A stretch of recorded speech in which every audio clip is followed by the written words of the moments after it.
नमस्कार. मी प्राध्यापक doctor Shankar अंदुदडके, CB. Khedgi महाविद्यालय अक्कलकोट येथे गेल्या 29 वर्षापासून कार्यरत आहे. विद्यार्थी मित्र हो, आपण इयत्ता 10वीची परीक्षा दिलेली आहात आणि सन 2020-21 या शैक्षणिक वर्षात आपण इयत्ता 11वीमध्ये प्रवेश घेण्यास इच्छुक आहात. अक्कलकोट शहरातील आणि अक्कलकोट तालुक्यातील बहुसंख्य विद्यार्थी हे आमच्या सी.बी. खेडगी कनिष्ठ महाविद्यालयात कला, वाणिज्य, विज्ञान आणि व्यवसाय शिक्षण या शाखेमध्ये प्रवेश घेत असतात. सध्या उन्हाळ्यात सुट्टी आहे, परंतु या जागतिक महामारीच्या काळात विद्यार्थ्यांच्या मनात निराशता वाढू नये याकरिता सी.बी. खेडगी कनिष्ठ महाविद्यालयाच्या वतीने 11वीत प्रवेश घेऊ इच्छिणाऱ्या, 12वीत प्रवेश घेऊ इच्छिणाऱ्या विद्यार्थ्यांच्यासाठी विविध विषयाच्या शिक्षकांच्याकडून अभ्यासक्रमावर मार्गदर्शन केलं जात आहे. विद्यार्थी मित्र हो, कला, वाणिज्य, विज्ञान आणि व्यवसाय शिक्षण या कुठल्याही शाखेत प्रवेश घेतला तरीही मराठी हा विषय आपला कंपल्सरी राहणार आहे. म्हणून मी यापूर्वीच्या माझ्या व्हिडिओमध्ये मी इयत्ता 11वीच्या पाठ्यपुस्तकाचं तुमच्यासमोर मांडणी केलेलं आहे आणि हे विद्यार्थ्यांनी अवलोकन करावं असं सांगितलेलं आहे. पुस्तक पाहणे आणि पुस्तक समजून घेणे यात खूपच अंतर आहे. मी काल पाठवलेलं पुस्तक तुम्ही पाहिलं असाल आणि आज मात्र तुम्ही हे पुस्तक समजावून घेणार आहात. यासाठी मी इयत्ता 11वीचं पुस्तक कशा स्वरूपाचं आहे हे तुम्हाला समजावून सांगणार आहे. विद्यार्थी मित्र हो, इयत्ता 11वी कला, वाणिज्य, विज्ञान आणि व्यवसाय शिक्षण ह्या अभ्यासक्रमासाठी कंपल्सरी विषय जो राहणार आहे त्या विषयाकरिता असलेलं पाठ्यपुस्तक हे गेल्या वर्षापासून म्हणजे सन 2019-20 या शैक्षणिक वर्षापासून नव्यानं अभ्यासक्रमासाठी लावण्यात आलेलं आहे आणि यंदा 12वीचं पुस्तक नव्यानं सुरू होत आहे. आपण 10वी उत्तीर्ण होऊन इयत्ता 11वीमध्ये प्रवेश घेऊ इच्छिता म्हणून 11वीच्या पाठ्यपुस्तकाचं अवलोकन तुमच्या समोर मांडत आहे. या 11वीच्या पाठ्यपुस्तकावरील जे मलपृष्ठावर चित्र आहे ते पहा. ज्ञानेश्वरांची प्रतिमा आहे, लेखणी आहे,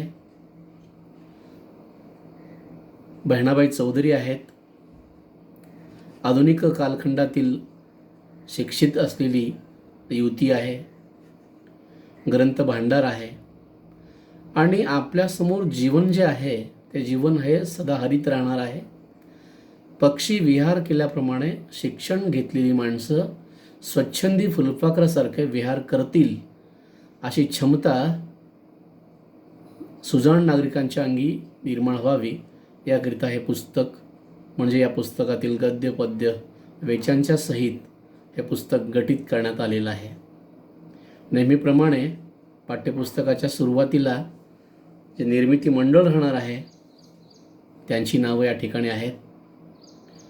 भारतीय संविधान या ठिकाणी दिलेलं आहे, राष्ट्रगीत देखील दिलेलं आहे, प्रतिज्ञापत्रही दिलेलं आहे. त्यानंतर प्रस्तावनेमध्ये पुस्तकातील अंतरंग जो आहे तो महाराष्ट्र राज्य पाठ्यपुस्तक निर्मिती व अभ्यासक्रम संशोधन मंडळ पुणे येथील संचालक डॉक्टर सुनील मगर साहेब यांचं निवेदन आहे. त्यानंतर भाषाविषयक क्षमता ज्या असतात त्या सर्व क्षमता या ठिकाणी दिलेल्या आहेत. कोणतीही भाषा अभ्यासताना विद्यार्थ्यांच्या अंगी काय क्षमता निर्माण झाल्या पाहिजेत या अनुषंगाने या ठिकाणी क्षमता दिलेल्या आहेत. यात श्रवण क्षमता आहे, म्हणजे ऐकणे, विविध गोष्टी ऐकून घेणे, समजून घेणे, मनात साठवून ठेवणे. संभाषण कौशल्य, जे मनात साठवलेलं आहे ते इतरांसमोर मांडणे, याला संभाषण प्रक्रिया म्हणतात. वाचन, विविध वाचन साहित्य जे आहे ते आपण बाळगणे आणि त्याचं वाचन करणे. लेखन, आपल्याला जे बोलायचं आहे ते लिहून आपण मांडू शकतो, याला आविष्कार असं म्हटलं जातं, म्हणून लेखन प्रक्रिया ही आली पाहिजे. अध्ययन कौशल्य, नवनवीन गोष्टी ज्या आहेत ते अनुकरणाने शिकल्या पाहिजेत आणि त्याचा उपयोग जो आहे आपल्या जीवनात, दैनंदिन व्यवहारात करता आलं पाहिजे. भाषा अभ्यास, भाषेला व्याकरण असतं आणि भाषेची एक समृद्धी असते. यात आपण समृद्ध होण्यासाठी भाषाविषयक अभ्यास देखील आपण केला पाहिजे, असा मत या अभ्यास मंडळाचा आहे. आणि त्यानुसारच त्यांनी इयत्ता 11वी करता पाठ्यपुस्तकाची निर्मिती करताना जी अनुक्रमणिका दिलेली आहे ती अनुक्रमणिका पुढील प्रमाणे आहे. इयत्ता 11वीच्या पाठ्यपुस्तकात एकूण 5 भागांचा समावेश करण्यात आलेला आहे. हे पहा, 5 भाग या ठिकाणी दिलेले आहेत. पहिल्या सुरुवातीचा भाग जो आहे तो भाग 1 म्हणून आहे. यात गद्य आणि पद्य हे संमिश्र असे आहेत. त्यानंतर भाग 2 मध्ये देखील धडे आणि कविता या दोघांचाही समावेश केलेला आहे. हे पुस्तक बालभारतीने निर्माण करत असल्यामुळे थोडीशी नवीन पद्धत त्यांनी आत्मसात केलेली आहे, म्हणून गद्य आणि पद्य हे एकत्रितपणे घेतलेले आहेत. भाग 3 मध्ये एका साहित्य प्रकाराचा परिचय करून दिलेला आहे आणि भाग 4 मध्ये उपयोजित मराठीतले घटक आहेत आणि भाग 5 मध्ये व्याकरणाचा भाग आहे. तर चला आपण सुरुवातीपासून भाग 1 मध्ये कोणते घटक आहेत ते समजावून घेऊ. पहिला सुरुवातीला एक घटक आहे स्वतंत्रतेचे स्तोत्र. हे काव्यानंदासाठी म्हणून आहे. स्वातंत्र्यवीर विनायक दामोदर सावरकर यांचं हे गीत असून सावरकरांची कविता या काव्यसंग्रहातून ते गीत घेतलेलं आहे. हे अभ्यासक्रमासाठी नाही, परंतु चाल लावून तालासुरात व्यवस्थित म्हणता आलं पाहिजे यासाठीचा हा एक नमुना आहे. आणि त्याचबरोबर स्वातंत्र्याचं महत्त्व विद्यार्थ्यांना कळलं पाहिजे आणि स्वातंत्र्याचं महत्त्व समजून घेऊन आपण स्वातंत्र्य रक्षणासाठी, स्वच्छंदी जीवन जगण्यासाठी, स्वैराचारी न बनता सुजाण नागरिक कसं बनावं यासाठीचा काव्यानंद या ठिकाणी दिलेला आहे. त्यानंतर एक पट आहे. पहिला नाव आहे त्याचं मामू. लेखक आहेत शिवाजी सावंत. लाल माती रंगीत मने नावाच्या व्यक्तिचित्रणात्मक लेखसंग्रहातला हा एक पाठ आहे. त्यानंतर प्राणसही इंदिरा संतांची ही कविता आहे. समग्र इंदिरा संत या काव्यसंग्रहातून ही कविता घेतलेली आहे. त्यानंतर तिसरा पाठ आहे अशी पुस्तकं, डॉक्टर निर्मलकुमार फडकुले यांचा हा पाठ आहे. आणि हा पाठ जगायचं कशासाठी या ललित लेख पुस्तकातून घेतलेला आहे. या ठिकाणी विशेष सांगायचे म्हणजे मी जेव्हा 90 साली संगमेश्वर महाविद्यालयात MAच्या द्वितीय वर्षात शिकत होतो तेव्हा आम्हाला हे सर शिकवायला होते. आम्हाला शिकवलेल्या सरांचाच पाठ आता पुन्हा शिकवताना अति आनंद होतो. झाडांच्या मनात जाऊ हा जो कवितेचा भाग आहे त्याचे कवी आहेत नलेश पाटील. हिरवं भान नावाच्या काव्यसंग्रहातून ही कविता घेतलेली आहे. परिमळ लेखक आहेत प्रल्हाद केशव अत्रे. वास्तविक पाहता हे परिमळ नावाचं पुस्तक जे आहे ते पुस्तक बहिणाबाईची गाणी या नावानं प्रकाशित आहे. ते पुस्तक प्रल्हाद केशवात्रे यांनी संपादित केलेलं आहे. त्यांच्या प्रस्तावनेमधून हा पाठ घेतलेला आहे. 6व्या क्रमांकाचा पाठ हा कवितेचा आहे. दवांत आलीस भल्या पहाटी, बासी मर्ढेकरांची ही कविता आहे. मर्ढेकरांची कविता या काव्यसंग्रहातून ही कविता घेतलेली आहे. मर्ढेकर हे गूढवादी तत्वचिंतक कवी असं म्हटलं जात असतानाही या ठिकाणी मात्र अलौकिक प्रतिभा जी आहे ती लेखकांना कवींना कशी प्राप्त होते त्या धर्तीवर ही कविता या ठिकाणी घेतलेली आहे. भाग 2 मध्ये माणूस बांधूया हा 7व्या क्रमांकावरील पाठ आहे. त्याचे लेखक आहेत प्रवीण दवणे.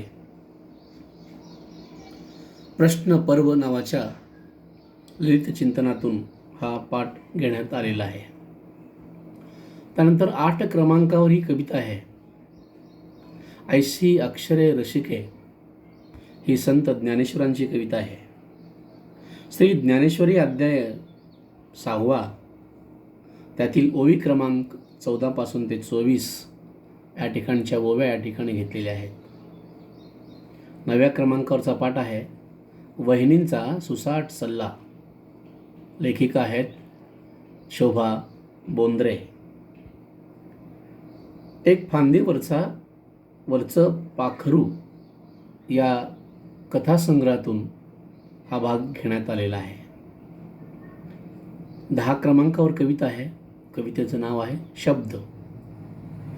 कवी आहेत यशवंत मनोहर. स्वप्नसंहिता नावाच्या काव्यसंग्रहातून ही कविता घेण्यात आलेली आहे. फुले आंबेडकरवादी विचारधारेतील एक नामवंत समीक्षक आणि कवी म्हणून यशवंत मनोहरे प्रसिद्ध आहेत. 11 क्रमांकावर हा पाठ आहे वाङ्मयीन लेण्यांचा शिल्पकार. लेखिका आहेत सुमती देवस्थळे. हा पाठ टॉलस्टॉय एक माणूस नावाच्या पुस्तकातून घेतलेला आहे. 12 क्रमांकावर कविता आहे. ही कविता म्हणजे आधुनिक काळातील स्त्री जीवनाचं चित्रण करणारी. कवितेचं नाव आहे पैंजण. कवयित्री आहेत नीलम माणगावे. नीलम माणगावे यांच्या जाग नावाच्या काव्यसंग्रहातून ही कविता घेण्यात आलेली आहे. विद्यार्थी मित्र हो, स्वातंत्र्यवीर सावरकरांच्या कवितेपासून ते नीलम माणगावे यांच्या कवितेपर्यंत, शिवाजी सावंत यांच्या मामू या पाठापासून ते वाङ्मयीन लेण्यांचे शिल्पकार या पाठापर्यंत एकूण 6 गद्यपाठ 6 पद्यपाठ अशा अभ्यासक्रमात आहेत. या वेच्यांच्या मधून सुजाण नागरिक बनेल, संवेदनशील असं मन बनेल, सामाजिक आस्था मनात निर्माण होईल, बंधुभाव निर्माण होईल, सामाजिक अडसर दूर होईल, श्रमप्रतिष्ठा वाढेल, भारतीय संस्कृती कळेल, विज्ञान जाणून घेता येईल, अशा सगळ्याच गाभाभूत घटकाचा आणि जीवन कौशल्यांचा विद्यार्थ्यांच्या अंगी विकास होईल या स्वरूपाचे गद्य आणि पद्य पाठ या ठिकाणी घेण्यात आलेले आहेत. हे सर्व आपण क्रमाक्रमाने अभ्यासणार आहोत. यानंतर जो तिसरा भाग आहे तो पहा साहित्य प्रकार. नाटक साहित्य प्रकार परिचय. साहित्य म्हणजे मनुष्य जीवन जगत असताना जे जीवन अनुभव जगतो ते लिखित स्वरूपात मांडतो तेच साहित्य राहणार आहे. आज वाङ्मय म्हणतात, परंतु वाङ्मयाचे प्रकार वेगवेगळे आहेत. जसं कथा आहे, कादंबरी आहे, नाटक आहे, कविता आहे, आत्मचरित्र आहे, ललित लेख आहे, त्यापैकी असलेला एक परिचय म्हणून इथे नाटकाचा परिचय करून देण्यात आलेला आहे. विद्यार्थी मित्र हो, आपण ग्रामीण भागातल्या आहात. आपल्या गावात यात्रा होत असतात आणि यात्रेत हमखासपणे नाटकं होत असतात. परंतु नाटक हे जे आहे साहित्य प्रकार मनुष्याच्या समाजाच्या जीवनातील विविध घडामोडीत घडणारे प्रसंग आणि त्या प्रसंगातून वाढत जाणारी जीवनातील गुंतागुंत आणि होणारा विपरीत परिणाम असं जे कथानकाचा भाग नाटकातून सांगितलेला असतो, तसा नाटक हा साहित्य प्रकार कसा आहे याची जाणीव करून देण्यासाठी, नाटकाकडं रसिकतेने पाहण्यासाठी, नाट्य क्षेत्रात विविध प्रकारची कामं करण्यासाठी मानसिकता तयार व्हावी यासाठीचा हा पाठ या ठिकाणी घेतलेला आहे.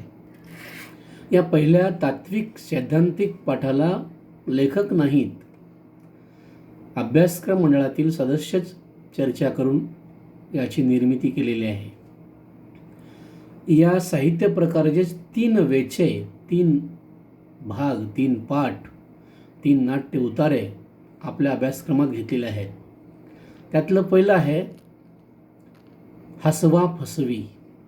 दिलीप प्रभावळकर यांनी लिहिलेला या नाटकातला उतारा या ठिकाणी घेतलेला आहे. आणि हा जो उतारा आहे तो उतारा केवळ मनोरंजनाचा आहे असा नव्हे, तर नाट्य कलावंताचे चाहते नाट्य कलावंतांना कसं बंदिस्त करतात, नाट्य कलावंतांना कसं जीवनात अडथळे आणतात, याचा जो भाग आहे तो या पाठात दिलेला आहे. ध्यानीमणी प्रशांत दळवी यांचा हा पाठ आहे. हे नाटक जे आहे समस्या प्रधान नाटक आहे आणि या नाटकात मनोविकृती आहे. अपत्य नसलेल्या दाम्पत्याने मानसिकरित्या जी उलघाल अवस्थेमध्ये असतात ती अवस्था या ठिकाणी मांडलेली आहे. सुंदर मी होणार पु. ल. देशपांडे यांच्याही नाट्य उतार्यातून एक उतारा घेतलेला आहे. राजकीय कालखंड संपलेली असतानाही, लोकशाहीचा काळ आलेला असतानाही एक राजे अजूनही आपल्या राजेशाही थाटात कसे राहतात याचा उल्लेख या ठिकाणी केलेला आहे. त्यानंतर आपल्या पाठ्यपुस्तकात जो 4था भाग आहे त्या 4थ्या भागाचं नाव आहे उपयोजित मराठी. उपयोजित म्हणजेच उपजीविकेसाठी उपयोग झाला पाहिजे. जीवन जगताना आपल्या अंगी असलेल्या कौशल्याने कामकाज करत असताना या मराठी पाठ्यपुस्तकातील ज्ञानाचा उपयोग झाला पाहिजे यासाठीचे घटक म्हणून आधुनिक कालखंडात असे घटक घेण्यात येत आहेत. आणि हे घटक म्हणजे मराठी भाषेचा वापर करून आपण दैनंदिन व्यवहारामध्ये कोणकोणत्या गोष्टी करू शकतो या गोष्टींच्या मधील अनेक बाबी अभ्यासक्रमात घेतलेल्या आहेत. त्यातील निवडक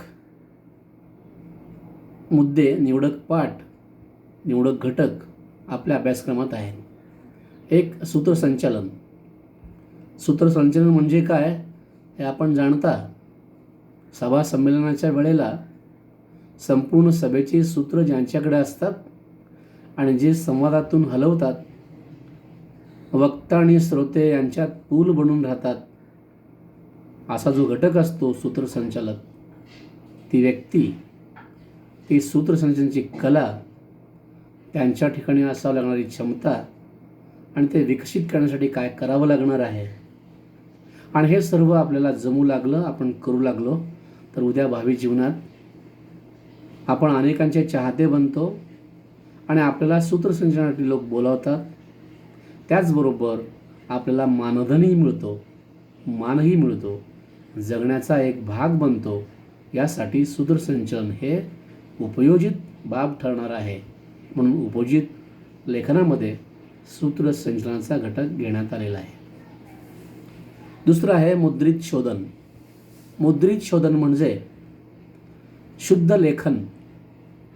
लिखित स्वरूपातील एखादा भाग जेव्हा मुद्रित होतो, टायपिंग होतो, तेव्हा टायपिंगमध्ये, टंक मुद्रणामध्ये ज्या चुका झालेल्या आहेत त्या चुका शोधून दुरुस्त करण्याच्या क्रियेला मुद्रित शोधन असं म्हणतात. यासाठी मराठी भाषा ज्याला येते ती अस्खलित आली पाहिजे, शुद्ध लेखनाच्या बाबतीतून नीटच असली पाहिजे. त्याचबरोबर मराठी साहित्य संस्कृतीतून शब्दांची ठेवण, शब्दांची रचना,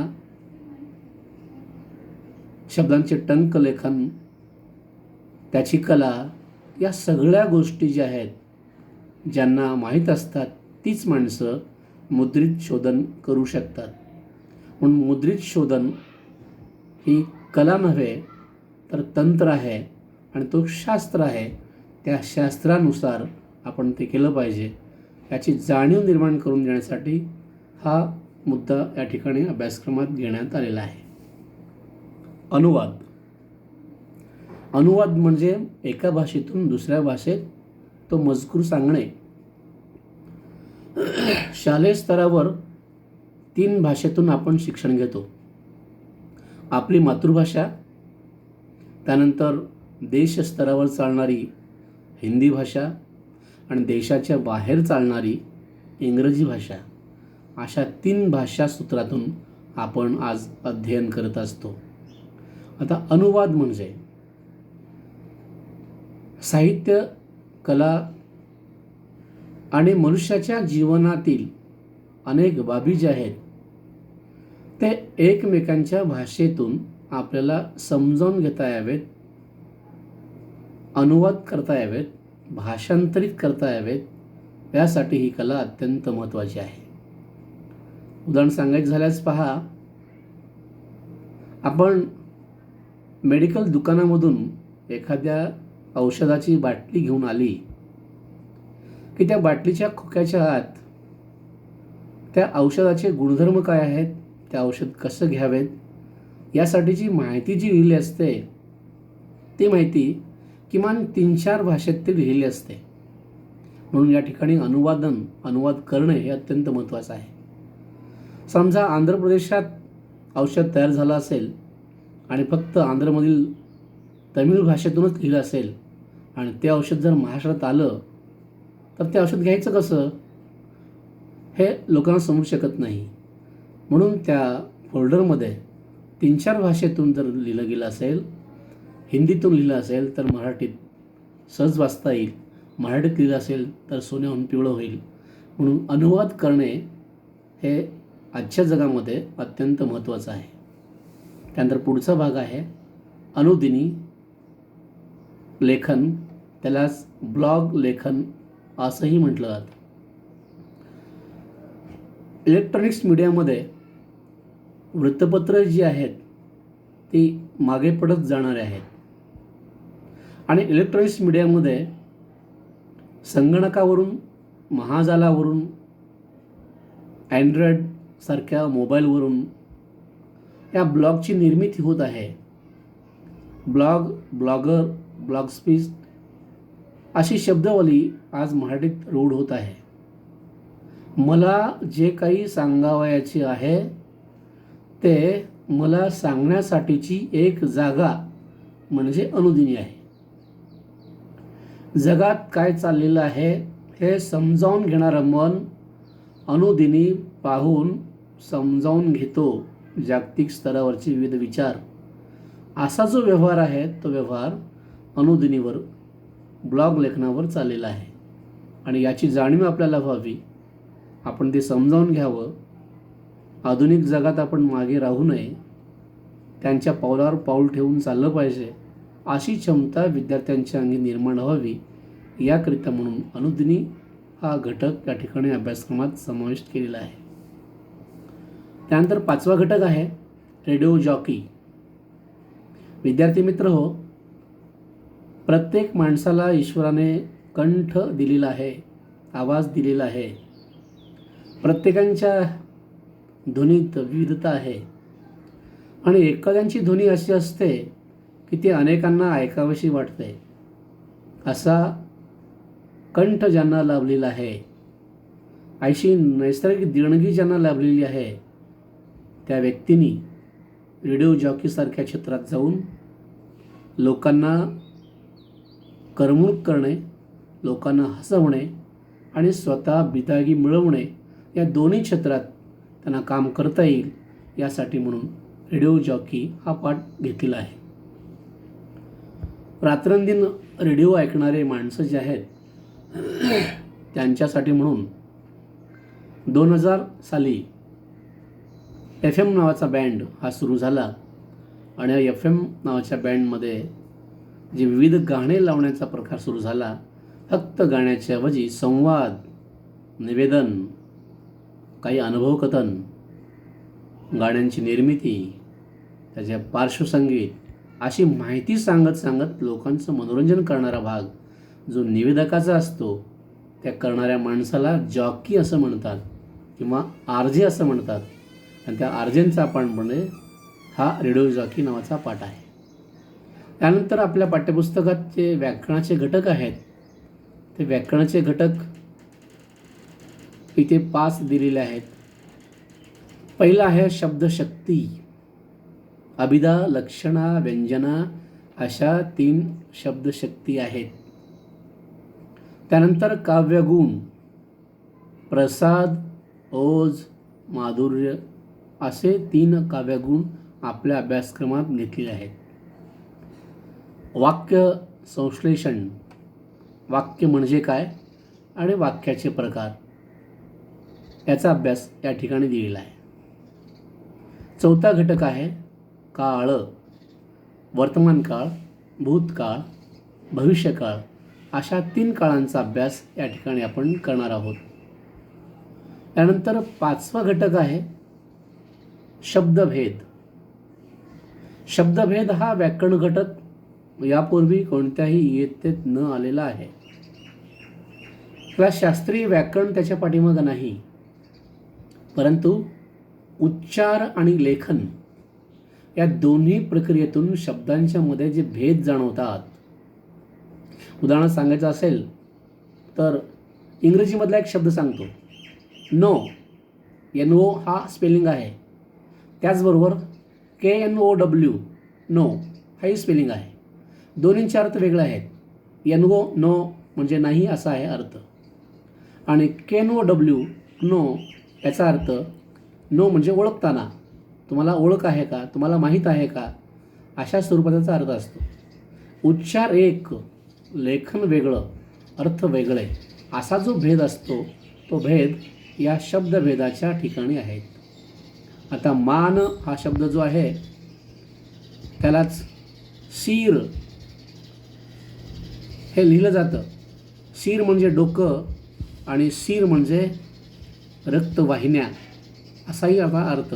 असे एक शब्द, त्याचे 2 अर्थ, लेखनात फरक, उच्चारात फरक, थोडासा लेखन फरक या स्वरूपातील शब्दभेद आपल्या अभ्यासक्रमात आहेत. या पद्धतीने यंदा आपण इयत्ता 11वीमध्ये प्रवेश घेऊन ज्या मराठी पाठ्यपुस्तकाचा अभ्यास करणार आहोत, त्या अभ्यासक्रमातील घटक अशा स्वरूपाचे आहेत. विद्यार्थी मित्र, मला सांगायला आनंद वाटेल, आपण दुपारच्या वेळी याच्यात जेवण करून सायंकाळी 5-5:30 वाजता कुठे बाहेर फिरायला गेलो आणि तिथे भेळची गाडी असेल तर भेळ खाण्यासाठीही आपलं मन दशावतं. भेळमध्ये तिखट आहे, तुरट आहे, आंबट आहे, गोड आहे, खारट आहे. त्या स्वरूपात इथे आपल्या अभ्यासक्रमात जे घटक आहेत ते घटक जीवनातील सर्व प्रकारचे राग रंग साहित्य कलाकृतीमधून अनुभवण्यास येतात.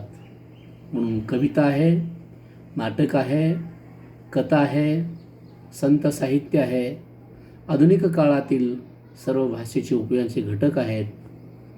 त्याचबरोबर व्याकरणाचा घटक आहे म्हणून हा पुस्तक म्हणजे एखाद्या मिठास अशा खाद्याचा पुडा असावा अशा स्वरूपाची निर्मिती केलेली आहे.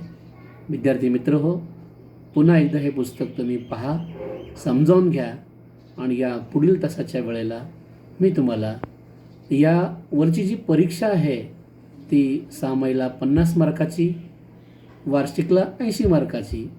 मग सामाईला कसे प्रश्न, वार्षिकला कसे प्रश्न, गद्य पद्यावरचे प्रश्न कसे, उपयोजितवरचे प्रश्न कसे यावर विवेचन करणार आहे. आणि तोपर्यंत आपण थांबू. विद्यार्थी मित्र, तुम्हाला एक सूचना आहे. हा व्हिडिओ तुम्हाला कसा वाटतो हे आम्हाला समजणार कसं याचा जर विचार केला तर आधुनिक तंत्रात आहे. ते तंत्र म्हणजे व्हिडिओ जेव्हा तुम्ही यूट्यूबवरून पाहता तेव्हा माझ्या या यूट्यूब चॅनलला सबस्क्राईब करा आणि कमेंट्स बॉक्समध्ये तुम्हाला काय सांगायचं आहे ते कमेंट्स करा. म्हणजे तुम्हाला जे हवं आहे ते देण्यासाठी मी पुढच्या तासाच्या वेळेला प्रयत्न करेन. धन्यवाद.